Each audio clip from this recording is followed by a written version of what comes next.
I recently rode a BMW R18 for the first time, and it was interesting. No, that's not just a polite way of saying I didn't care for it. It really was an interesting riding experience. Normally, when I talk about a motorcycle, I start with its most distinctive feature or characteristic, but in the R18's case, I don't even know where to begin. The motor, this big 1800cc boxer twin, is the first thing you notice when you look at it. But when you ride it, you notice its character. This rawness, which BMW have spent a lot of time and money engineering out of their other motorcycles. The R18, for better or for worse, is unlike anything else I've ridden.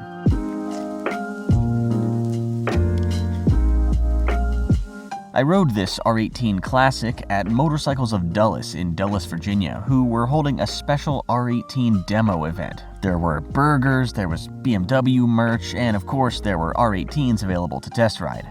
Based on the array of motorcycles I saw in the parking lot when I arrived, I got the impression that the R18 attracts people with pretty good taste in bikes. The full range of R18s were available to ride, from the stripped-back base model to the Transcontinental, a fully decked-out touring bike. The Classic trim was the one I could relate to the most, so I opted for that.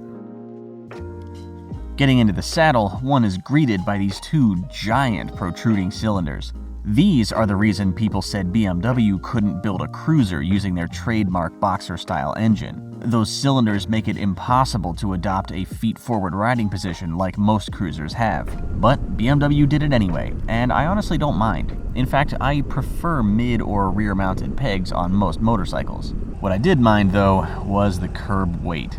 Just over 800 pounds. The heaviest bike I've ever ridden, and you do feel every bit of that weight. When standing still or moving slowly, the bike just feels like it's desperate to tip over. Muscling it around in parking lots is cumbersome, and my U-turns with it were downright embarrassing.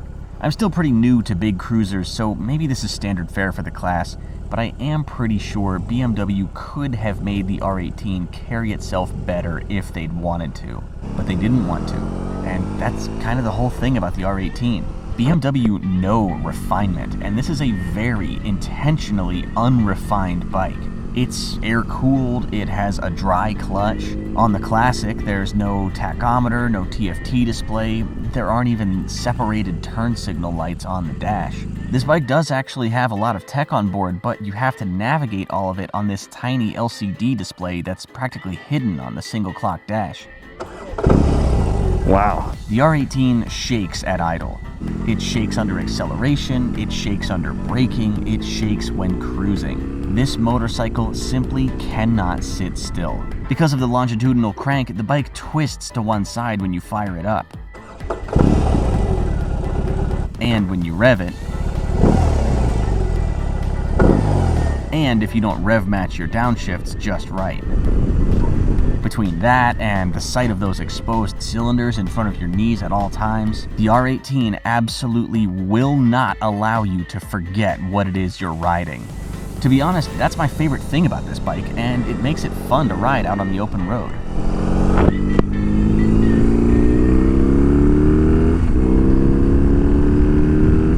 Power is adequate, although it doesn't stand out as being particularly torquey or having an awful lot of power at the top end. It isn't slow, but it does kind of feel like a few of those 91 ponies might be, sleeping. I still found it satisfying to wind out, thanks to the sound of that boxer twin purring along.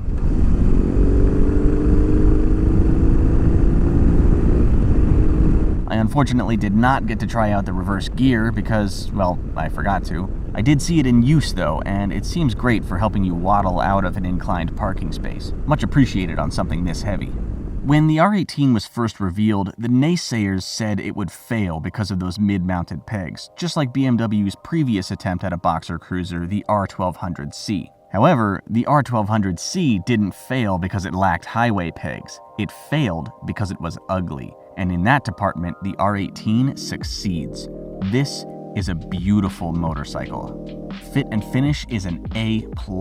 I love the paint, the chrome, the exposed tower shafts, these soft saddlebags that look like they have belt closures but really have hidden side release buckles.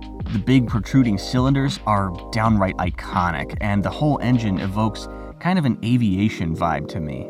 This Transcontinental model was wearing the Galaxy Dust Titan Silver Metallic paint job, a $2,500 option, but truly a thing to behold. Speaking of money, the R18's MSRP ranges from $16,000 US for a base model with no options to over $28,000 for a purple Transcontinental. At those prices, there is no avoiding comparison with Harley-Davidson. Harleys and R18s are both big, expensive, unrefined cruisers that ooze character, not just in the way they look and sound, but in the way they ride as well. With that much in common, it might be hard to overlook the Moco's cruiser pedigree and opt for the newcomer BMW. However, if you enjoy revving out a motor or just want something different to stand out from the pack when riding with other cruisers, then you might lean towards the R18, just so long as you don't feel the need to stretch your legs out. What do you think? Is there anything about the R18 that would make you choose it over other classic cruisers? If so, I'd love to hear about it in the comments below. Thanks again to Motorcycles of Dulles for throwing this R18 party. It was a good time. I'd also like to take this opportunity to let everyone know that I'll be at Bikes and Breakfast in Poolesville, Maryland on Sunday, October 3rd, and in Clifton, Virginia on Sunday, October 17th. I had a great time at my first one a couple weeks ago, and I'd encourage anyone in the area to come check these events out. If you see me there, be sure to say hi. As always, thanks for watching. Those of you who made it all the way here to the end are the real Van Fam. Sound off in the comments and hit the like button so I know you're here. Don't forget to subscribe so you can see more videos like this one and so you can follow the No GPS tour when the first episode drops next week. Until then, ride safe, and remember, motorcycles are for everyone.